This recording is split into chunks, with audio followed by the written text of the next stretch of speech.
అధిక బరువు ఉన్నవాళ్ళు ఈ వీడియో తప్పకుండా చూడండి. అధిక బరువు వల్ల మనకొచ్చే ఆరోగ్య సమస్యలు ఏమేమి ఉంటాయో ఈ వీడియోలో నేను ఎక్స్‌ప్లెయిన్ చేస్తున్నాను. కాబట్టి దీన్ని అసలు మీరు నిర్లక్ష్యం చేయకండి. సో, మన ఆరోగ్యాన్ని మనమే కాపాడుకోవాలి. సో, అధిక బరువు అంటే ఏంటి? మనం దీన్ని BMI అంటే బాడీ మాస్ ఇండెక్స్‌లో మనం గుర్తించొచ్చనమాట. అంటే ఎత్తు మరియు బరువు ఆధారంగా శరీర కొవ్వును కొలుస్తారనమాట. ఓవర్ వెయిట్ ఉన్న వాళ్ళకి BMI 25 నుంచి 29.9 వరకు ఉంటుంది. అదే ఒబెసిటీ ఉన్న వాళ్ళకి BMI అనేది 30 ఆ పై వరకు ఉంటుందనమాట. సో, ఈ అధిక బరువు వల్ల మనకి చాలా తెలియని డేంజర్ అనేది ఉంటుందన్నమాట. సో, అధిక బరువు అనేది కేవలం శారీరక రూపం గురించి మాత్రమే కాదు. ఇది మన యొక్క ప్రతి అవయవంపై ప్రభావం అనేది చూపుతుంది. కాబట్టి అస్సలు మనం దీన్ని నిర్లక్ష్యం చేయకూడదు. సో, గుండె ఆరోగ్యం. మన ఈ అధిక బరువు వల్ల మన గుండె యొక్క ఆరోగ్యం అనేది దెబ్బతింటూ ఉంటుంది. అంటే దీనివల్ల మనకి హై బీపీ అనేది వస్తుంది. కొలెస్ట్రాల్ కూడా పెరుగుతుంది. కాబట్టి గుండెపోటు ముప్పు అనేది ఉంటుంది. పక్షవాతం వచ్చే అవకాశం కూడా ఉంటుందన్నమాట. కాబట్టి దీన్ని నిర్లక్ష్యం చేయొద్దు. అధిక బరువు వల్ల ఇన్సులిన్ సరిగ్గా పనిచేయదు కాబట్టి ఫలితంగా రక్తంలో షుగర్ లెవెల్స్ పెరుగుతాయి. దీనివల్ల 80% వరకు ఈ వెయిట్ వల్ల మనకి టైప్ 2 డయాబెటీస్ వచ్చే అవకాశం ఉంది. కాబట్టి దీన్ని అస్సలు నిర్లక్ష్యం చేయొద్దు. ముఖ్యంగా కీళ్ళు మరియు ఎముకల సమస్యలు వస్తూ ఉంటాయి. అంటే మోకాళ్ళపై మరియు తుంటిపై విపరీతమైన ఒత్తిడి పెరగడం వల్ల మనకు ఆస్టియో ఆర్థరైటిస్ అనేది వస్తూ ఉంటుంది. సో, ఇంకొకటి క్రోనిక్ పెయిన్ అంటే నిరంతర వెన్ను నొప్పి మరియు కీళ్ళు మంట వస్తూ ఉంటాయి. సో, ఇంకొకటి గౌట్ అంటే మనకి యూరిక్ యాసిడ్ పెరగడం వల్ల వచ్చే నొప్పి అనమాట.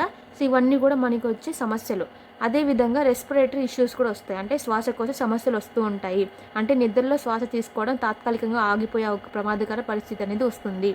అదేవిధంగా దీనివల్ల ఆయాసం రావడం, గురక మరియు నిద్ర లేకపోవడం అనే సమస్యలు కూడా వస్తుంటాయి.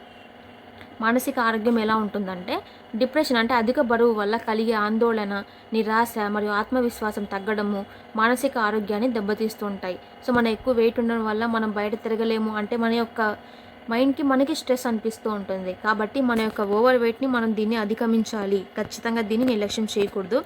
సో, దీనివల్ల మనకి ముఖ్యంగా జీర్ణక్రియ సమస్యలు కూడా వస్తుంటాయి. అంటే ఫ్యాటీ లివర్ మన యొక్క తినే ఆ ఫుడ్ కూడా జీర్ణం అవ్వకపోతే మన కాలేయంలో కొవ్వు చేరడం అది దెబ్బతింటుంది. అదేవిధంగా పిత్తాశయంలో రాళ్ళు ఏర్పడే ముప్పు కూడా పెరుగుతుంది. కాబట్టి మనం దీన్ని నివారించే మార్గాలు ఏంటంటే మనం బ్యాలెన్స్డ్ డైట్ని మెయింటైన్ చేయాలి. అంటే మనం ఫైబర్ ఉండే ఎక్కువ ఫుడ్ తీసుకోవాలి. అదేవిధంగా మనం పోషకాహారం తీసుకోవాలన్నమాట. మంచి ప్రోటీన్, వెజిటేబుల్స్, ఫ్రూట్స్ ఇవన్నీ తీసుకోవాలి. సో, డైలీ మనం ఖచ్చితంగా 30 మినిట్స్ మనం ఎక్సర్సైజ్ చేయాలి.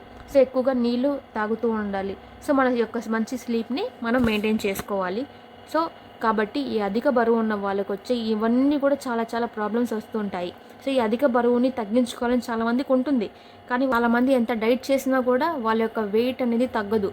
సో, అలాంటి వాళ్ళ కోసము న్యాచురల్గా ఒకవేళ డైట్ లేకపోయినా కూడా మనం తగ్గే అవకాశం అయితే ఉంటుంది. అలా తగ్గాలి అనుకున్న వాళ్ళు ఖచ్చితంగా నా నెంబర్కి కాంటాక్ట్ అవ్వండి. సో, ఇది మీ ఫ్రెండ్స్ అండ్ ఫ్యామిలీకి షేర్ చేయండి. మీకు ఇంకేమన్నా డౌట్స్ ఉంటే కామెంట్లో తెలియచేయండి.